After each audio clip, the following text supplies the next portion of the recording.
Hello everyone, आज electrostatics का lecture 10 हम स्टडी करेंगे, जिसमें हम कैपेसिटर को स्टडी करेंगे। तो कैपेसिटर क्या डिवाइस है? तो अगर हम इसकी डेफिनेशन करें तो ये एक ऐसी डिवाइस है जिसमें चार्ज को स्टोर किया जा सकता है। A device which can store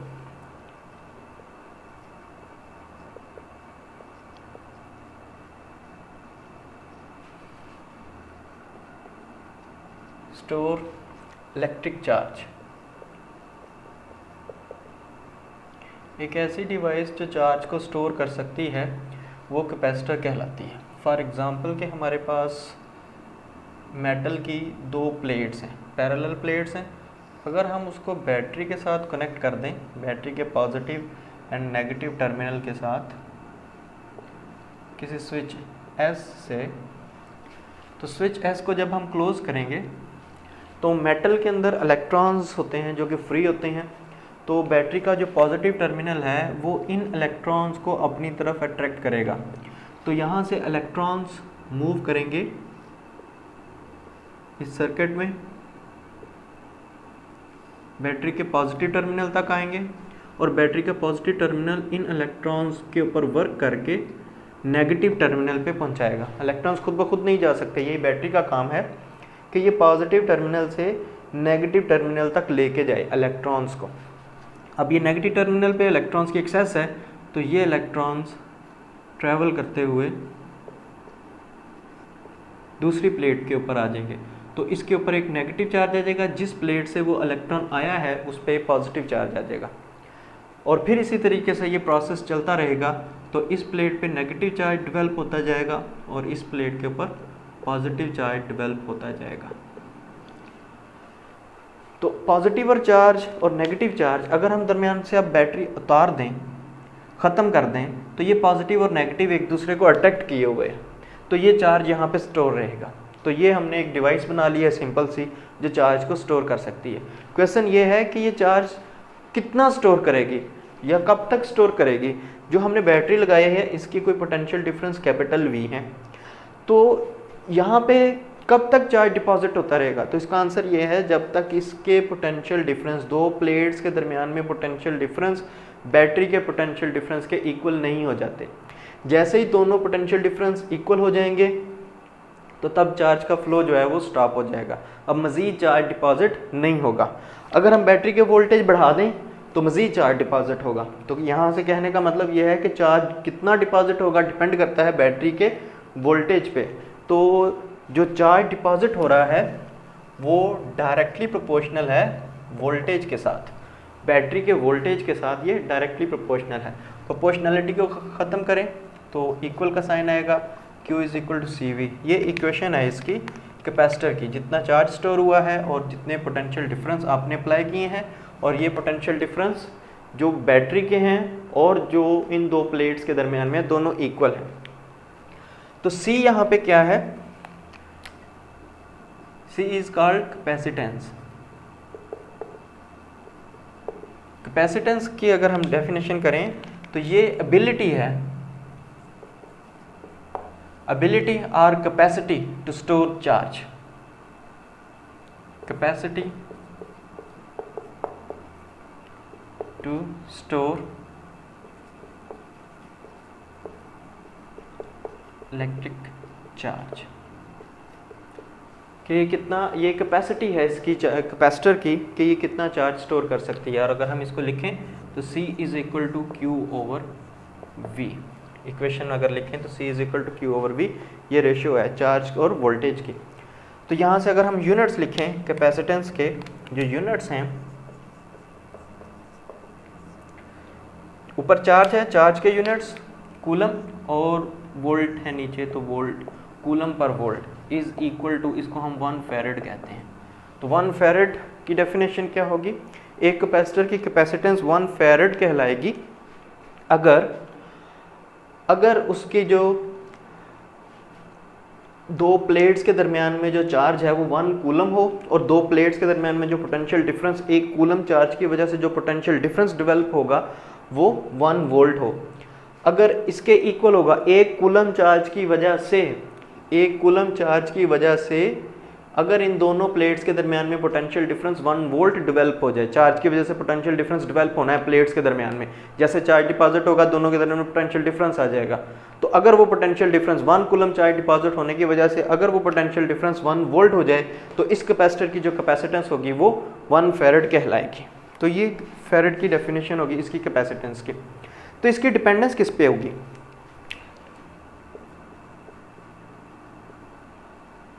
dependence of capacitance C, जो C की जो डिपेंडेंस है वो किस पे होगी? अगर चार्ज बढ़ा दें तो क्या कैपेसिटेंस बढ़ जाएगी? तो इस इक्वेशन से इसका रिजल्ट पे फर्क नहीं पड़ेगा, क्योंकि अगर वोल्टेज बढ़ा दिया जाए तो चार्ज भी बढ़ जाएगा, तो रेशो कांस्टेंट रहेगी। ये तभी ये इक्वेशन से कैपेसिटेंस पे फ़र्क पड़ सकता है अगर इन दोनों में से किसी एक को चेंज किया जाए तो दूसरा चेंज ना हो। फॉर एग्जांपल चार्ज को चेंज किया जाए, वोल्टेज चेंज ना हो, या वोल्टेज को चेंज किया जाए तो चार्ज चेंज ना हो। लेकिन यहाँ पे सिंपल केस के अंदर अगर हम देखें तो अगर हम वोल्टेज बढ़ाएंगे, इन बैटरी के वोल्टेज बढ़ा दिए तो इसकी कैपेसिटर के प्लेट्स के दरमियान में वोल्टेज बढ़ गए, तो वोल्टेज बढ़ेंगे तो चार्ज भी ज़्यादा डिपॉजिट होगा, या चार्ज ज़्यादा होगा तो वोल्टेज भी बढ़ जाएंगे। तो दोनों के बढ़ने की वजह से ये रेशो कांस्टेंट रहेगी, कैपेसिटेंस कांस्टेंट रहेगी। तो कैपेसिटेंस चेंज कैसे हो सकती है? तो डिपेंडेंस है, ये प्रोपोर्शनलिटी कांस्टेंट है, और प्रोपोर्शनलिटी कांस्टेंट की जो डिपेंडेंस होती है वो मीडियम पे होती है। कौन से वाला medium? Medium between the plates.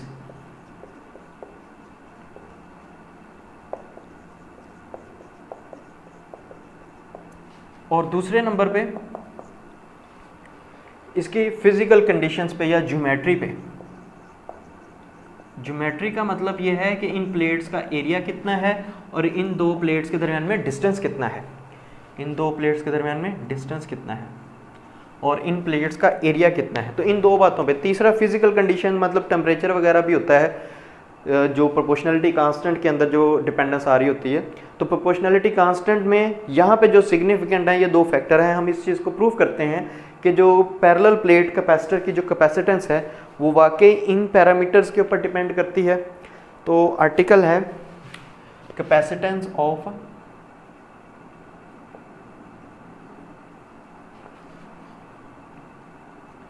Parallel plate capacitor.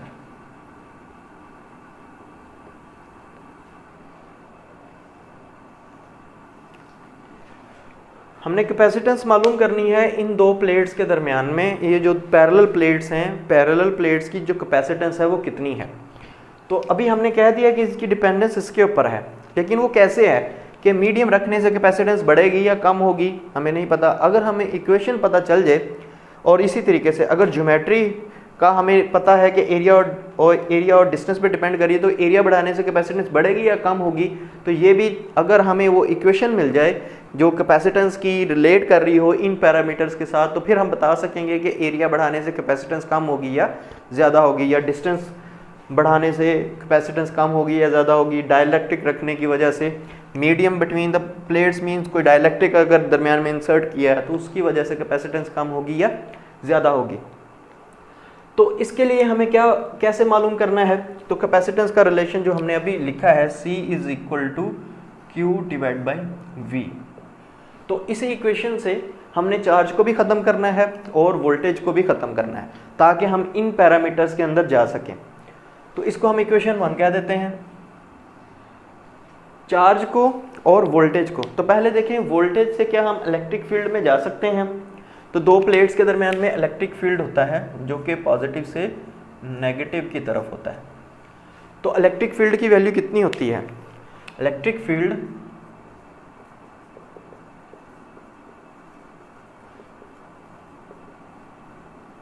Between the plates, वो हमें पता है कि इलेक्ट्रिक फील्ड की जो वैल्यू होती है वो σ/ε0 होती है। इलेक्ट्रिक फील्ड की वैल्यू दो प्लेट्स के दरमियान में अपोजिटली चार्ज प्लेट्स हैं, तो हमने गॉस लॉ की एप्लीकेशन में पढ़ा था कि इलेक्ट्रिक फील्ड σ/ε0 होता है दो प्लेट्स के दरमियान में। तो वोल्टेज से हम इलेक्ट्रिक फील्ड में जा सकते हैं। तो वो रिलेशन क्या है? From potential gradient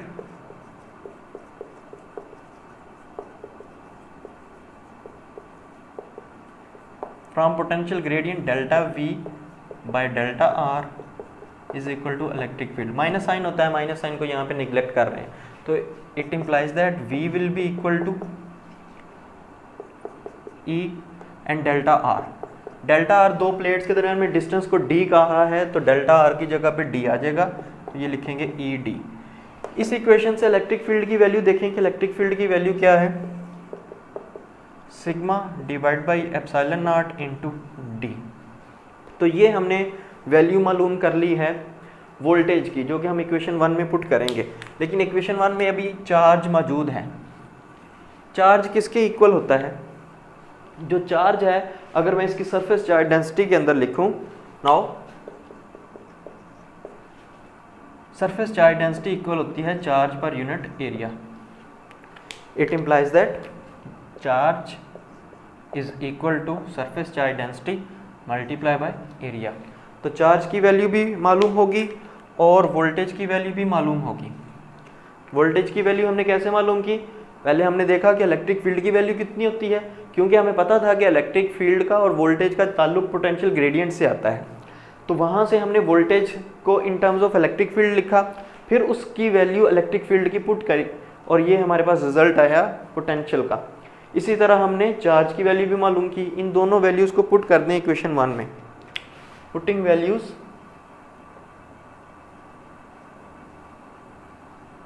in equation 1, equation 1 में पुट करें तो C will be equal to, charge की वैल्यू क्या आई है, sigma A divided by, voltage की वैल्यू क्या आई है, sigma divide by epsilon not multiply by D। ये सिग्मा और ये sigma surface charge density cancel हो जाएंगे और एप्सिलॉन नॉट ऊपर लिखा जाएगा, तो A epsilon not over D। तो ये कैपेसिटेंस है। जब दो प्लेट्स के दरमियान में वैक्यूम है, तो हमने कहा था कि इसके जो पैरामीटर्स हैं वो मीडियम है और ज्योमेट्री है।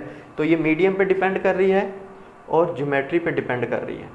तो एरिया डायरेक्टली प्रोपोर्शनल है। अगर दो प्लेट्स का एरिया बढ़ा दिया जाए तो इसकी कैपेसिटेंस बढ़ जाएगी, और अगर दो प्लेट्स के दरमियान में जो डिस्टेंस है वो कम कर दिया जाए, डिस्टेंस को कम कर दिया जाए, तो भी कैपेसिटेंस बढ़ जाएगी। तो कैपेसिटेंस बढ़ाने के दो तरीके हो गए, एरिया बढ़ा लिया या उन दो प्लेट्स के दरमियान में डिस्टेंस कम कर दिया। और तीसरा एप्सिलॉन नॉट से, कि एप्सिलॉन नॉट जो है ये तो वैक्यूम है, अगर कोई मीडियम रख देंगे इसके अंदर तो फिर वहाँ पे रिलेटिव परमिटिविटी का फैक्टर आएगा, और रिलेटिव परमिटिविटी हमेशा 1 से बड़ी होती है, जिसकी वजह से कैपेसिटेंस बढ़ जाएगी। तो अगर हम किसी डाइलेक्ट्रिक की वजह से मीडियम दरमियान में प्लेस कर दिया है डाइलेक्ट्रिक, तो अब उसकी जो कैपेसिटेंस होगी वो इक्वल होगी A epsilon not epsilon R divided by D, जो कि पहले से बढ़ जाएगी। क्यों बढ़ जाएगी, क्योंकि एप्सिलॉन R नंबर 1 से बड़ा होता है या इक्वल होता है 1 के एयर के केस में। एयर को हम कह देते हैं कि ये 1.008 है, तो अप्रॉक्सीमेटली 1 के इक्वल है। अगर मैं इन दोनों रिलेशंस को डिवाइड कर दूं, C medium divide by C vacuum, ये वैक्यूम में है, दोनों को डिवाइड करें तो क्या आंसर मिलेगा हमें, A epsilon not epsilon R over D and A epsilon not over D। तो सिर्फ एप्सिलॉन R का फैक्टर बच जाएगा, तो C medium over C vacuum is equal to epsilon R। तो ये रिलेटिव परमिटिविटी की एक तरह से डेफिनेशन भी है कि दोनों की कैपेसिटेंस आप मीडियम रख के और वैक्यूम में दोनों की कैपेसिटेंस मालूम करें, कैपेसिटर की, दोनों को डिवाइड करें, जो रेशियो आएगी वो डाइलेक्ट्रिक कांस्टेंट के इक्वल होगी, रिलेटिव परमिटिविटी के इक्वल होगी। आज के लिए इतना ही, मिलते हैं नेक्स्ट लेक्चर में।